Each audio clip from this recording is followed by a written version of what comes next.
We say to girls, What is your podcast? you can have ambition, but not too much. Gonna be yapping and cackling away? Naturally. If I looked too feminine, I would not be taken seriously.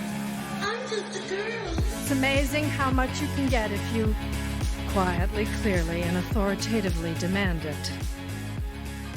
So before we get started, I just want to point out that I have a different mug that I'm using this week because Amber has been telling me that the cup that I'm using is not cute enough and distracting. So I have a giant mug with a bumblebee on it instead.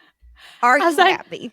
As I gulp from my obnoxious bacteria-filled pink Stanley cup. Those have lead in them. I am a woman of many contradictions. That is such a cute mug, though. I'm so jealous. My best friend got this love for me it. before I moved to Washington, and I've just held it close to my heart. Oh, And cute. look, we may eventually get a tattoo with a honeycomb and a bumblebee. It's like our little BFF tattoo. Wow, That's Bekah, you're a wild woman. I didn't see you as the tattooing kind. Oh, I have a few. You do? This is shocking information. Where are your tattoos? They're hidden. Okay, that's for a podcast for another day. Yeah. Well, hello, everybody. I'm Amber Haley. And I'm Rebecca Coming to you Daniels. We're coming to you from across an ocean away, but here we go. Good to see you. It's good to see you, my friend. You've Yeah. had a chaotic day. It's been a chaotic day. I've been working with a lot of clients. I have a lot of buyer clients right now. How about you? Yes, mostly buyers. And so, of course, the market is heating up and it's challenging in some ways. I don't know if it's like this in your market, but like multiple offers are back, especially depending on the price point. So my first time home buyers were more in that lower range. And that is the most competitive price point in that 400 to 500 range. But yeah, that's a very competitive price point in my market too.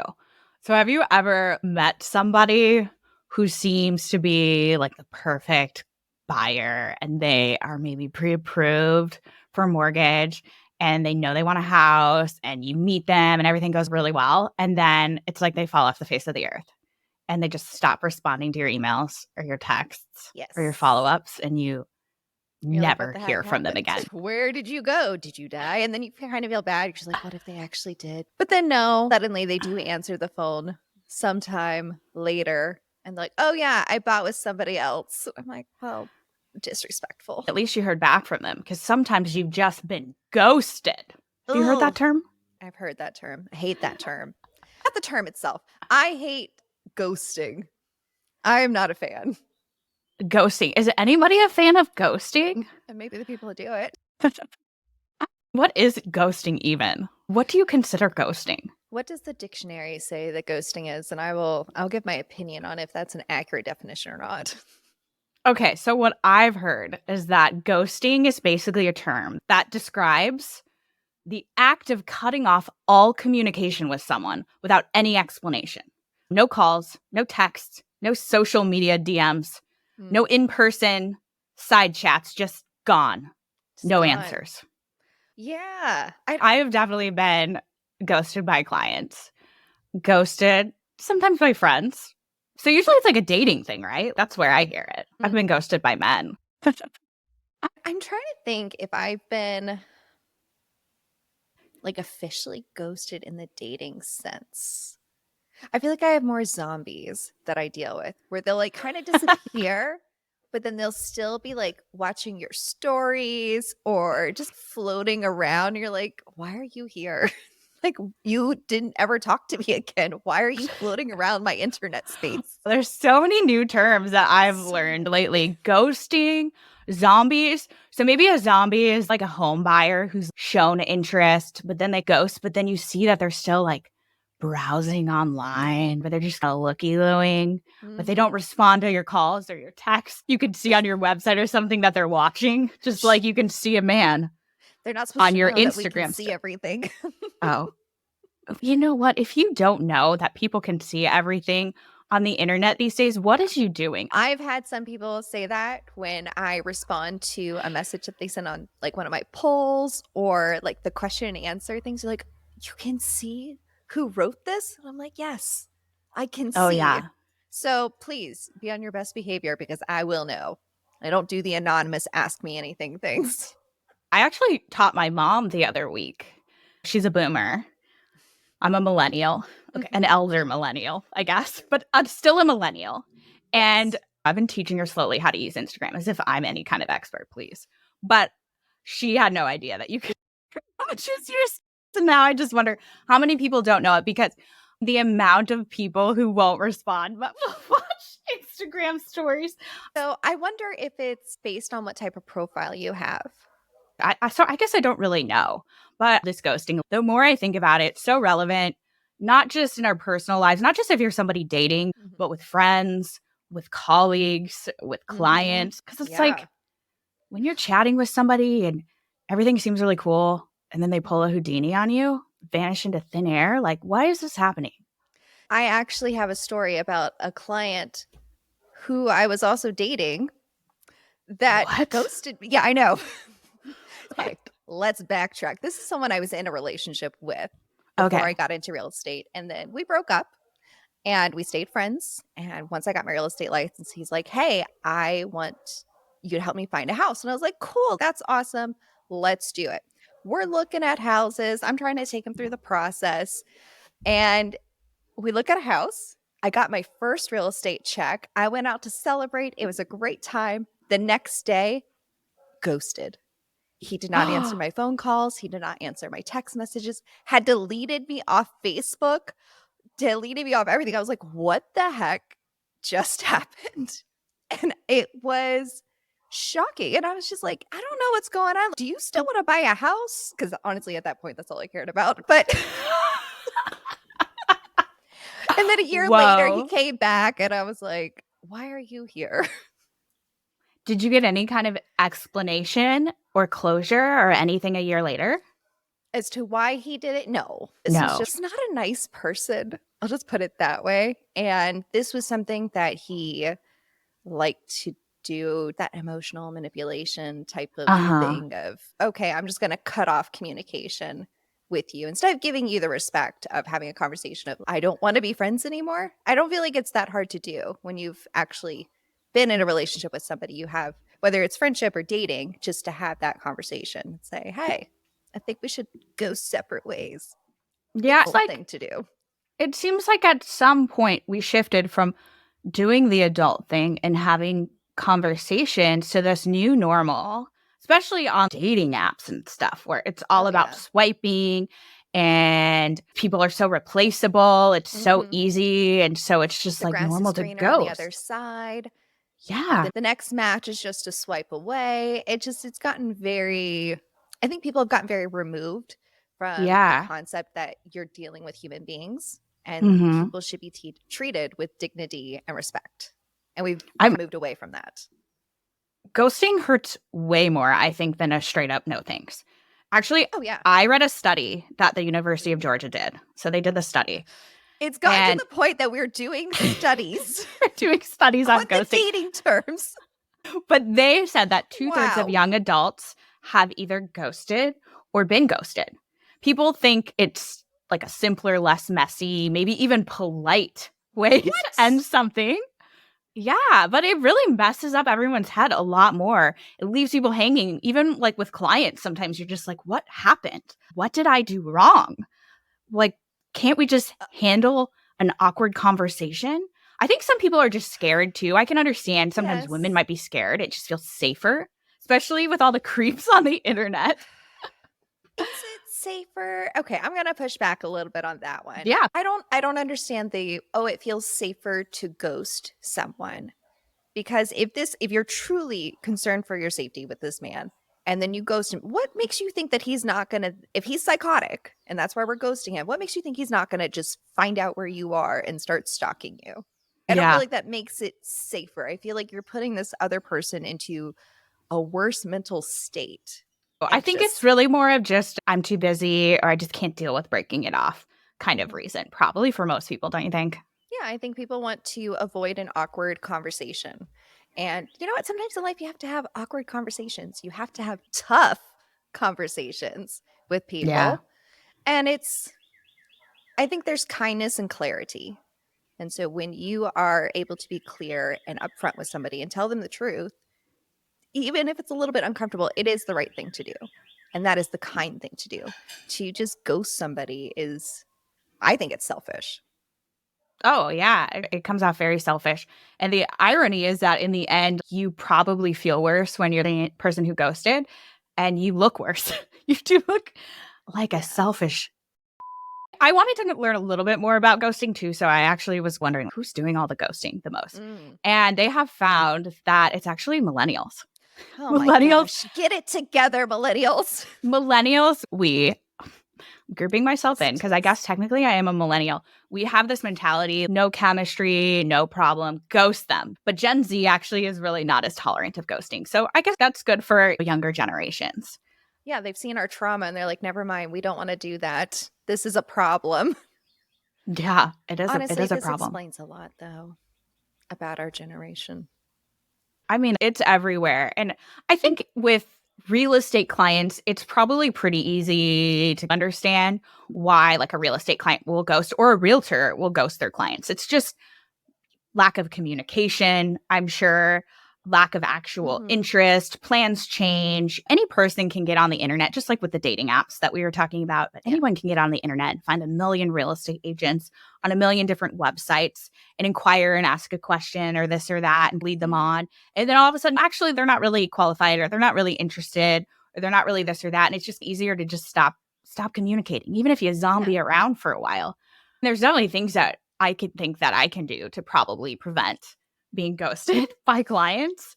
And that's just, building a really good rapport and open lines of communication and staying in contact. But it's also just part of our world, isn't it?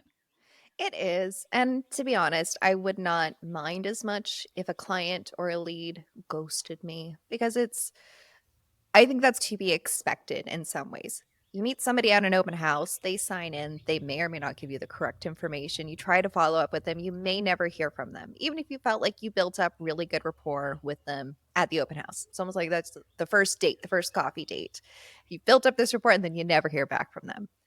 That I can understand because at the end of the day, this in a professional environment, you came in to see me, maybe you connected, maybe you did, maybe you met somebody else and decided to work with that agent instead, like later on in that day. Who knows? I don't care if you triple up your open house dates. But wow, Bekah is sounding like a true millennial right now. This is in the professional sense. Now, you have a lead, somebody you haven't even signed like an agency agreement with. But if it's a client that this is like someone who's committed to you, I would feel a little bit different about that person ghosting me because at that point we've built up enough of a rapport, enough of a relationship that you can say, hey, you know what, Rebecca, we don't think this is a good fit anymore and we're gonna go to something else. And I'm like, all right, that's totally cool. Or maybe there's been someone else the whole time secretly. That's unethical on the other agent's part.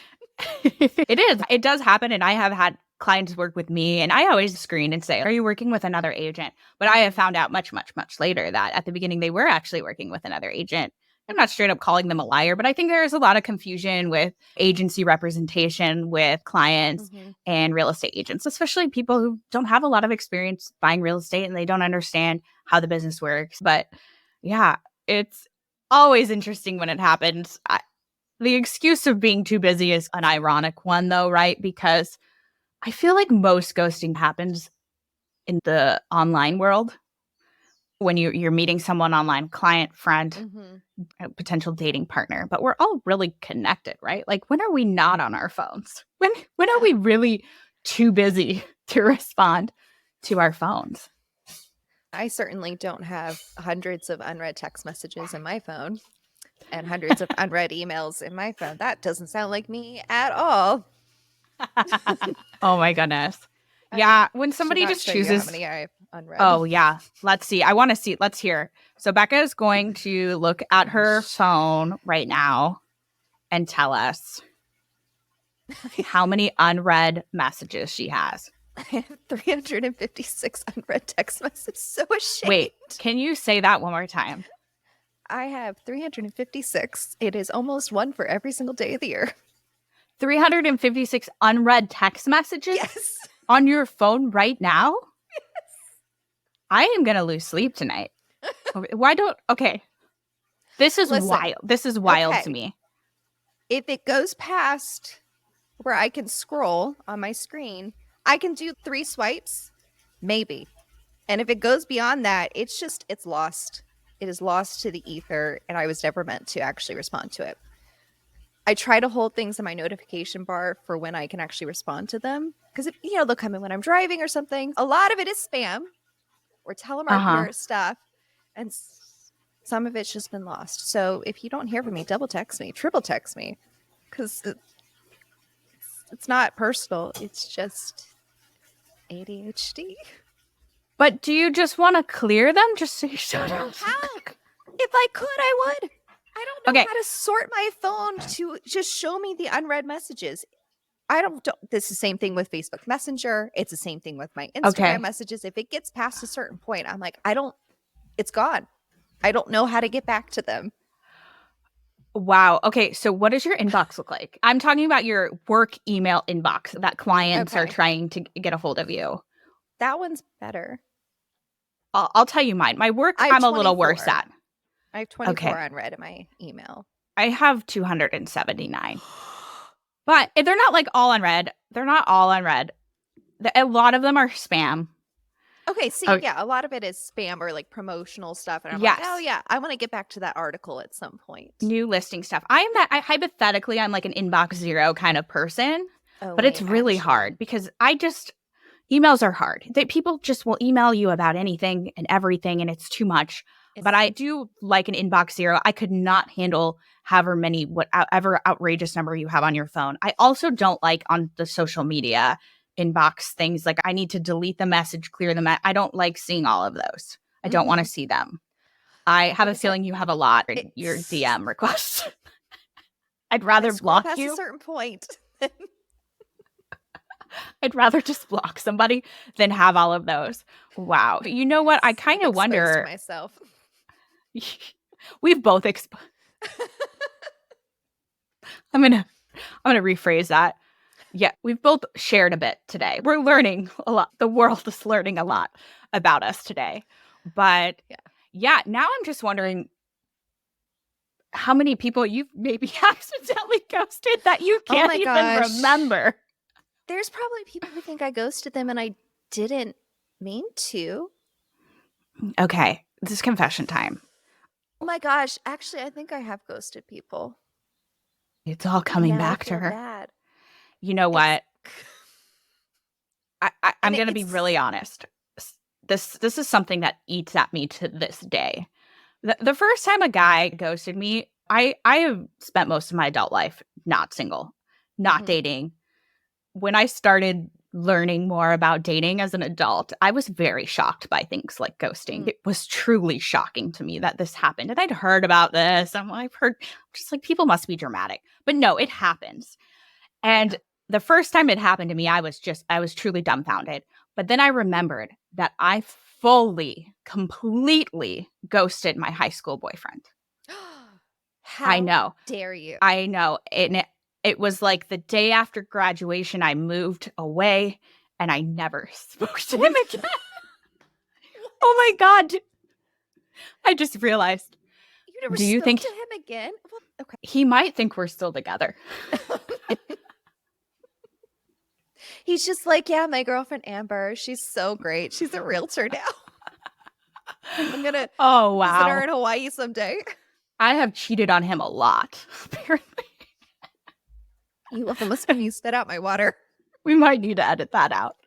I fully ghosted him. I feel really bad about it. It was a different time. I didn't have an iPhone. It was a different time with communication. And I think I wasn't that into him and I just didn't know how to end it. I was clearly literally moving on, going off to college. It was very immature. I feel very bad about it to this day. I think, maybe I owe him an apology to this day. I'm sorry that I did that. That was the wrong thing to do. And maybe it's karma when anybody ghosts me now. Yeah, at this point, you saying you weren't really into him, maybe that's what you should apologize for. Okay, I do have this rule on ghosting, though, because I think we're too quick to call certain things ghosting. when instead it's just that you have a poor follow-up plan. So I think if somebody has only texted you once and you didn't respond, maybe this is just a rule for myself to make me feel a little bit better. But if they've only reached out to you once and you didn't respond, and then they never reached out again, not ghosting. Because Not the ghosting. person is busy. No, you have to Okay. attempt multiple times to contact the person and they don't respond. Then it's ghosting. Okay, but how many times? I've had a real estate coach tell me that in real estate, you should contact a lead 7 times with no response before they give up. And Yes. I'm just thinking, if I applied that to my personal life, I'm not going to be out there sending off texts being left unread 7 times. Okay. Yeah. In the dating world, that would be very stalker-ish. So we do not apply all of the real estate principles to dating in this sense, because texting someone 7 times or calling them 7 times when they have not responded is stalker-ish. Doing it with a lead or a prospect within business is just good follow-up. But I would say more than 2 or 3 times within the dating realm. Like 3 is like the max. And I think it really depends on like the level of communication you've had with this person up to that point. If you've only had one coffee date with them and then they like ghost you, I would give it 2 times and then be done. I would not go for the 3rd because that's Yeah. too much. Yeah. It is too much. And if there's somebody who maybe historically has been a really thorough, good communicator, Mm-hmm. and then it just suddenly stops, I mean, that obviously I assume that they died, because how dare you? But It's happening in their So- life. maybe like, something you just happened, but never that- know. that's a good indication, I think. But then there are those types of communicators that are the one word, one emoji. Not surprising. Definitely. I don't know. I tend to, depending on the level of my friendship or relationship with the person, if they just drop off the face of the earth, I am offended, but I am still going to, I do my due diligence and I reach out multiple times. I have no problem triple texting, sometimes quadruple texting somebody if this is like outside their norm and outside the norm of our relationship, and be like, what is going on? And then maybe, honestly, I might do it 7 times if it's somebody that I'm actually like in a relationship with, or somebody that you have a relationship with. I will take it to the end and be like, all right, this is the last thing of, I don't know what's going on here. So And yeah. here's the advice coming out of the podcast today, for better or worse. If you are having problems with a real estate client, make sure you reach out 7 times, completely being ignored before you give up. And also, if you are dating a guy, make sure you reach out 7 times. Don't do it. Before Don't you do it. take- You're dating a Before you take that message, ghosting is awful. I confess to you all that I have ghosted. I'm actually now remembering that I did go on a date with a guy once. It was fine. Neither of us reached out after, so that does Mutual not cancel ghosting. each other out. It's a mutual ghosting. I don't consider that ghosting. I feel like that's just It it was didn't it, work, and you've both kind of moved on in other directions. That's not it ghosting. it did feel rude, but how can I feel like they were rude when I was rude? Not ghosting. Okay, So not be ghosting. careful not to call every single little thing ghosting, because I don't think it is. Ghosting, I feel like, is a deliberate, purposely choosing to never talk to you again and not give you a reason for it, and that's rude. Just having poor follow-up or poor follow back can be like me. Triple text me, please, if you have not heard from me. And I promise I'll respond at least by the 3rd one. Hopefully. Unless it got lost in the ether again. That's it got lost in those hundreds of text messages. Wow. Yeah, it's funny to laugh, and there are some funny situations. Mhm. And my mutual ghosting thing, I don't think anybody's feelings were hurt. I think it was No. just a more convenient way to end it. But honestly, I think sometimes ghosting can have a really profound impact on somebody's self-esteem and their mental health. Mm-hmm. I had a friend once, she told me a story about ghosting where it was somebody that she was dating, maybe like close to boyfriend status. I don't know exactly. And she literally helped him move into his house. And they had plans the next day for him to meet her parents. And then she goes home and never hears her, sees him again. He never spoke to her again. He never got back to her. And can you imagine what that would do to you? Where you're just wondering, he didn't die. She knew it. He didn't die. He just never got back to her. And so clearly there was a lack of communication and he didn't want to deal with breaking it off. But she spent the whole day helping him move into his house. Trash. It's not funny. It's not funny. That man is trash. It's trash. It's rude. And cannot- so she just has no closure and she's just wondering, what did I do? Why was I not enough? Why did I help this man move into his house? But No, ghosting is not a reflection on the ghostie. It is a reflection of the ghoster. If you've been ghosted, it's not you, it's them. 100%. And don't take it to heart because the problem is with them, not with you. They were not mature enough to have that conversation. And that's not somebody that you need to have in your life. yeah, and that's the hard part, right? Because I think a lot of people know that and it's easy for us to tell our friends that. But even with a client, say you are a real estate agent like we are, and you go on a listing presentation or this or that, and you never hear from that client again. And you really take it maybe personally. What did I do that wasn't enough? When really it's maybe just a numbers game, or maybe they just decided to go with the agent who was their brother's friend. And that's a bummer that they wasted your time, but it really is not always about you. Yeah. Sometimes. But no, it's not. You're Sometimes right. it It's is. not. And I think as real estate agents, sometimes we do get a little too emotional about the losses. Yeah. I see it in the real estate mastermind groups where, on Facebook and different places. Oh my gosh, I can't believe that this person decided to work with somebody else. And I'm so angry and so upset. And I understand having that initial reaction, but it's not about you. And this is a professional sense. It's not a relationship. And I feel like you need to move on. This is not something to end friendships over because somebody decided to work with somebody else. It's not something to lose your sleep over. Just, okay, the person ghosted you, move on to the next thing. Focus your energies over there. Don't get bogged down in the negativity because it's not going to help you. It's not going to build your business. And it's just going to suck your joy. Because honestly, if they've ghosted you, that lead has ghosted you, they are not thinking about you any other time after that. So why are you thinking about them? So well said. And in the real estate market, we have to have really thick skin, right? Being in sales, you have to have thick skin. Being a woman in the world, you have to have thick skin. And gosh, in the dating market, you have to have thick skin too. It's so hard.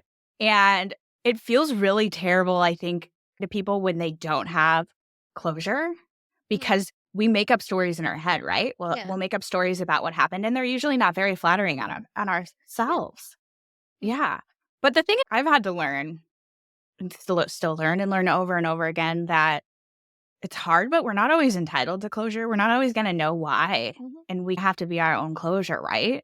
Yeah. Sometimes people are just, it's a choice that we make. People are just busy. Sometimes we did something that makes people uncomfortable. Sometimes people just lose interest, especially if it's only been an online thing. We're not entitled to closure from people, and that's really hard. But we can't guilt people into giving us that. No, you can't control how people treat you or I guess you can control how they make you feel, but you can't control how they treat you, but you can control your reaction to it. So focus on those controllables. Yeah, absolutely. You just got to like you said, put your energy somewhere else. Yeah. Focus on uplifting, edifying things.